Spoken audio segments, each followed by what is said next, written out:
Bonjour, je suis Laetitia Sanchez, je suis kinésiologue et formatrice en Touch for Health et j'habite à Pantin. Aujourd'hui, je voulais vous parler de libérer les émotions des 5 éléments. La loi des 5 éléments et les métaphores, on aborde ça en santé par le toucher. C'est utilisé donc en médecine chinoise, mais aussi dans le feng shui. Donc, je vais essayer de faire ça court et efficace. Les émotions sont là pour vivre. Et la base de la logique de la médecine chinoise, tout comme en kinésiologie, c'est qu'il faut libérer les émotions. Parce que si on les retient, elles vont s'engrammer dans le corps. Ou ailleurs que dans le corps, mais créer du stress. Nous avons ici un très joli dessin avec les éléments. Donc, chaque élément a un groupe d'organes. Donc je vais commencer par le bois, qui est la saison de maintenant, du printemps. Le bois nourrit le feu nourrit la terre nourrit le métal nourrit l'eau, et l'eau nourrit le bois. Alors certaines images sont beaucoup plus parlantes que d'autres. Les cendres nourrissent la terre, et ensuite c'est bien dans les entrailles de la terre qu'on trouve le métal, lequel aussi se trouve dans l'eau. Donc ça c'est la loi d'engendrement. Ensuite il y a donc un cycle. Ça, c'est Sheng. Et on a un autre cycle qui s'appelle Ko, qui c'est la loi de contrôle. Et là, bien sûr, on a bien l'eau éteint le feu, le bois contrôle la terre, le métal contrôle le bois, la hache qui coupe le bois. Voilà, l'eau éteint le feu. Donc, on n'est pas obligé de tout savoir par cœur.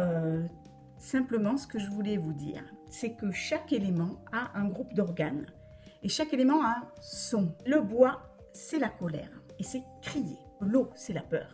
Et c'est gémir. Le métal, lui, c'est le chagrin. Donc le son du métal, c'est le pleurs. Pour la terre, c'est la douceur. Et la douceur, c'est chanter. Le feu, c'est la joie et c'est le rire. Donc déjà, quand on ressent une émotion des 5 éléments, de la joie, il faut rire. De la douceur, il faut chanter. Du chagrin, eh bien, il faut pleurer. De la peur, il faut gémir.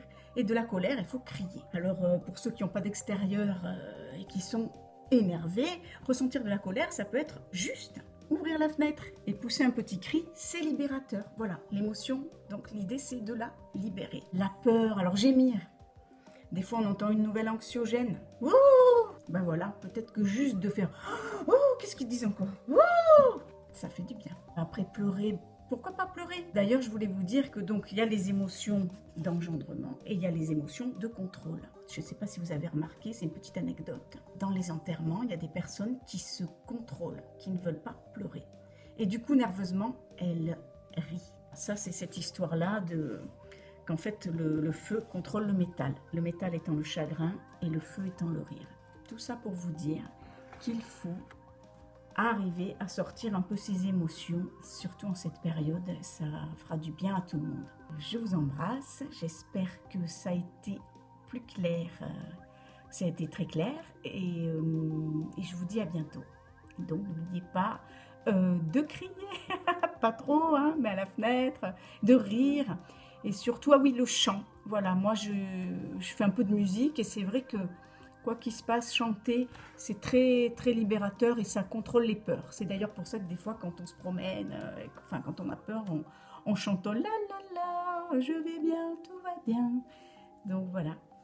Je vous souhaite un bon confinement, confinement vôtre.